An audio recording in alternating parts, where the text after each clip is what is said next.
length that we're gonna need for those curves. We get the K values from the table using our design speed that you see highlighted here is 55 miles per hour.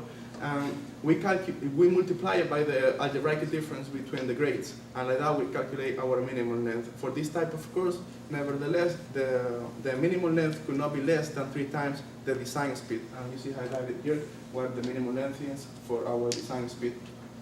For the subvertical curves, we pretty much follow the same pattern. We multiply the K value that we obtain from the table times the algebraic difference, and like that we calculate the minimum length. Now, as you guys saw in the section that my partners presented before, we're gonna have median and side concrete barriers, and these structures serve to prevent vehicles for unlawful turns, for going into the other traffic lanes, for encountering steep slopes or obstacles, like for example when you have a canal or something like that. Now, guardrails are considered protective devices, and these are designed to resist the impact of a vehicle and deflect it to its original path. Now, the guardrails are supposed to be used in locations where when a car impacts the guardrail is of less concern of that same car leaving the highway. So another important thing for the guardrails is the end treatment, because an untreated guardrail could, when a car impacts an untreated guardrail, it could break into the passenger's department. So it's important to treat the guardrails. And finally, the dynamic message signs, they serve to alleviate congestion due to excessive daily traffic, accidents, detours due to construction. They consist of 2 main criteria: the structure and the contents of the text. And it's important to follow the same pattern all the time so the motorists could react faster to whatever we are trying to tell them. In order to do that, we follow the FDOT standards, and in the first line, we specify what the problem is. In the second line, we say the approximation to the nearest exit, and on the third line, we're gonna have when or a reference location. Hello everyone, my name is Gilad Gavlovsky again. I'm gonna be describing our pavement design. In the past, road designers typically used materials for the top layers such as cobblestone and gravel. Nowadays, civil engineers go with either concrete or asphalt. So that was the first decision that we had to make. And after doing some research, we found that concrete was more durable, the maintenance was lower, it was better resistant to extreme weathers, it pollutes less because asphalt emits more toxic gases, and the lights from the vehicles reflect better on concrete, as well as it was also better regarding fuel efficiency, as we're going to see on this video. On asphalt, the same concrete, the same vehicle at the same speed has 20 miles per gallon, and on concrete has 26 miles per gallon. There it goes.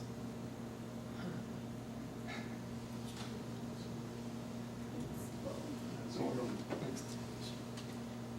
Okay, so the tools used in our design, and the 2 main tools were the FDOT rigid pavement manual, which was provided by pavement designer Humberto Arrieta from District 4, and the Street Pave 12, which was developed by the American Concrete Pavement Association.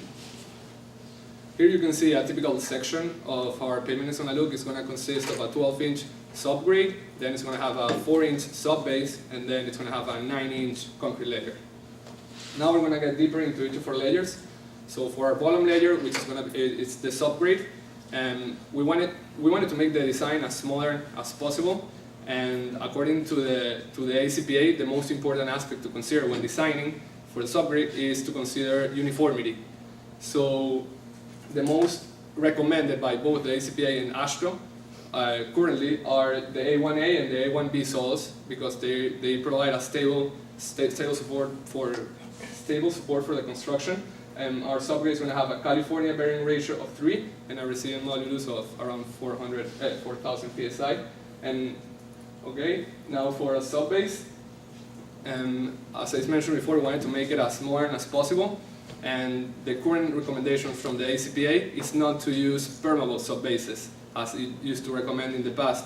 So among the best options for the subbase for non-permeable subbases was the asphalt treated subbase, and it's such a good option because the asphalt coating on the granular materials provides a membrane that prevents the penetration of water, which thereby reduces the loss of strength due to the presence of water. And our main concern, every subbase has its pros and cons. So our main consideration that we're going to have to take is going to be stripping, as you can see here. And we're going to take care of that by making sure that the asphalt percent in our asphalt treated subbase is either it's going to be 6% or greater. And we're also going to treat the surface of the subbase so that it doesn't bond with the concrete layer. Next, please. All right.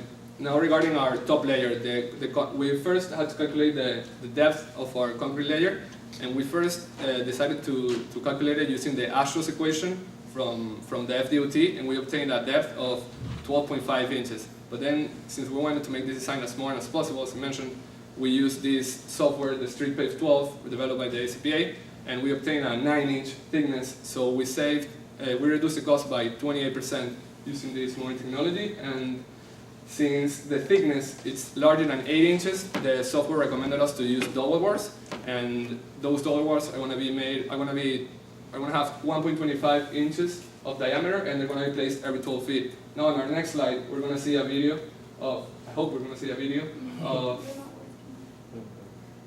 of the insertion process for the double bars. Okay, Are the videos in the same folder of the presentation? Yeah. Mhm. It was working on all the computers in Yeah, we PC. tested it in Exactly. different labs before coming here. Yeah, we practiced in all the other rooms. Explain how. Okay, and now, this is a machine we're going to be using for the paving process, and it uses very modern technology because, as you can see here, there's a sensor here, and another one here. They capture images and they send it to a computer back in the machine, so it creates a 3D model. So it's very innovative technology. There's no need for string-line paving, which was used in the past. Hello everyone, I'm Saul Kalman. I'm going to talk about the drainage design of the extension.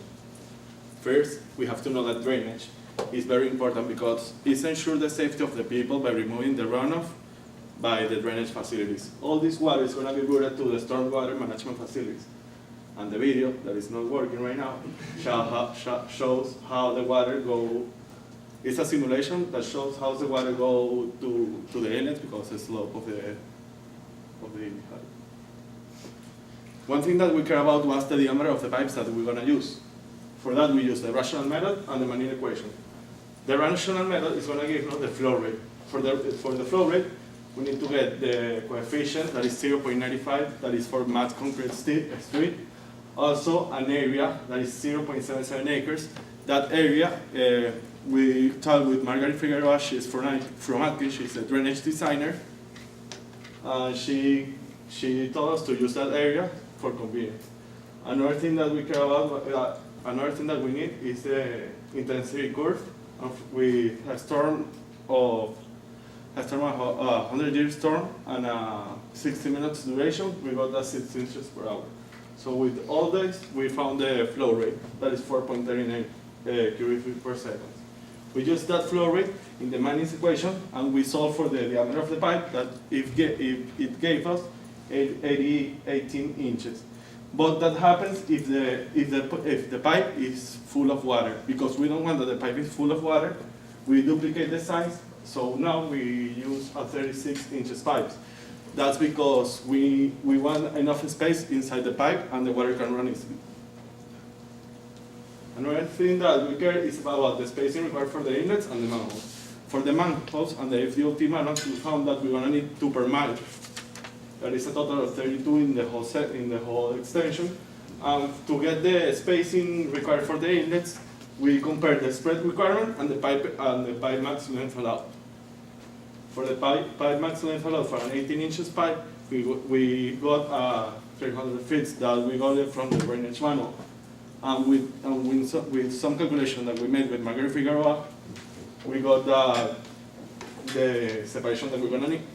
That we're going to use is 270 feet. With that separation, in 1 mile, we're going to have around 20 inlets just in one side of the highway, or 4 in both sides.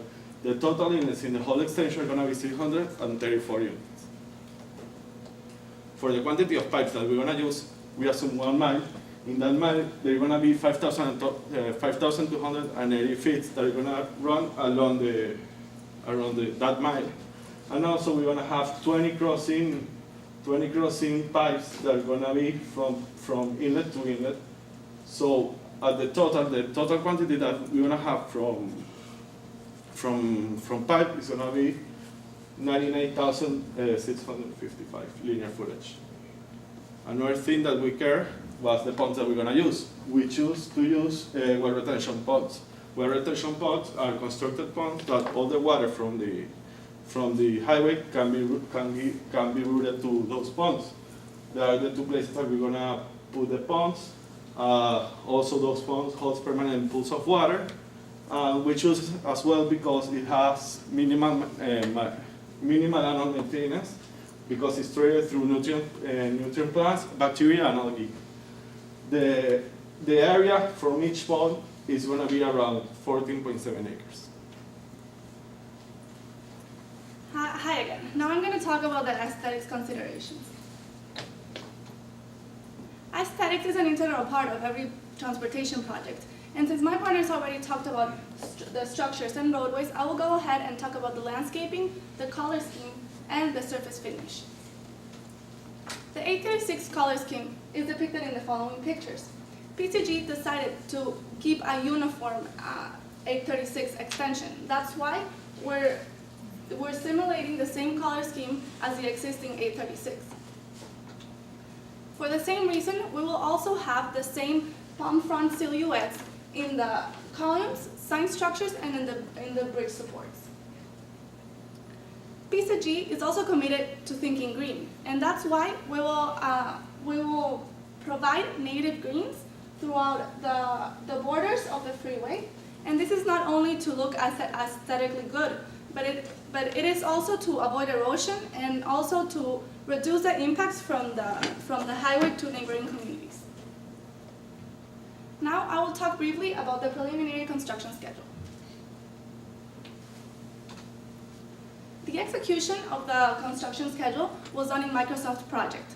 Due to time constraints, I'm not able to specify all the activities that went in our schedule, but there was a final estimation of 847 days that would start on April 2016 and would end on July 2018.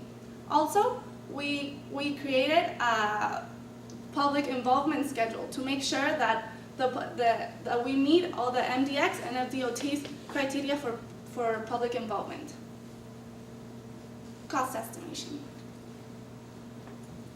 Each of the engineers here at PCG went through careful calculations that, again, due to time constraints, I won't be able to show, and came up with the following estimates. All of these were previously already presented. The only two estimates that we obtained from the MDX report was the signage and the ITS, because we want to follow the same criteria as MDX. The subtotal direct construction cost came to be around $426 million. For the total construction cost estimate, we went ahead again and got the percentages of utility relocation, MOT, mobilization, and estimate contingency from the MDX report. But the percentage for labor, we got it from Dr. Dickinson, our project planning professor, and that told us that if we didn't include the labor in our construction cost, it would be a good estimate to put 30%. And that, plus the environmental mitigation and investigation cost, came to a construction cost of around $650 million. Then, to add to the overall project cost, we added the design, CE&I, and the right-of-way cost that my partner previously presented on the PD&E presentation, and that came to be to a project of $990 million. This estimate is actually pretty close to the MDX estimate that was $1 billion, around $1 billion for their alternative one. So to conclude, I hope you got a really good view of the designs at every field of study, and if you have any questions, please feel free to ask.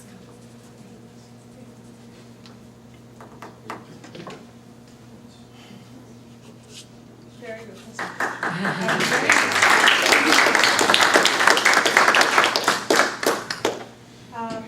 For the construction cost estimate, usually for a project this big, we use 7 to 8% for design. Just keep that in mind when you finalize your We got it cost from the MDX report of the alternative 1 and 2. estimate. That's why I mentioned we wanted to follow the same standards as Okay. MDX maybe. I like that cost was on your mind when you designed the project. If the project is very sexy but it's not constructible because it's not feasible, then Exactly. it's not. One of the issues that we have, that are ongoing on the project is urban sprawl. The environmentalists are afraid that because of this project, the urban development boundary line will be moved as a result.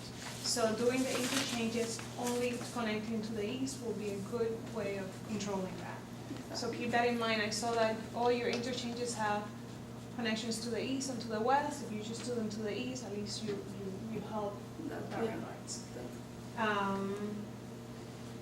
The other issue I think you mentioned was is the SURF projects and the bird recharge area. The SURF projects are planning a canal east of Chrome Avenue, so that might be a challenge with that alignment the way it is right now. But it's one Yeah, of the we alignments that we're created- studying. In the PD&E presentation, we weighted the options of why we are doing, and we took a lot into consideration the environment. That's why throughout the whole bird recharge basin, we had an elevated section to not cover or damage any part of the basin. And also the reason that we're building on the east of the Chrome Avenue is decided that to serve as a barrier for privatization, because once you construct on the other side of Chrome, that they will try to go to the other side and start building houses on the other side. What else? The design speed, how did you determine the design speed for the project? Or was it done before? Yeah, I think it was covered in the first part of the PME study, and it goes parallel to the existing A36, which is 55. Which is 50. And I like that you follow aesthetics when MDX roads are Yeah, we wanted to similar. keep They all have, uniformity. we're developing aesthetics manuals, so every road looks similar.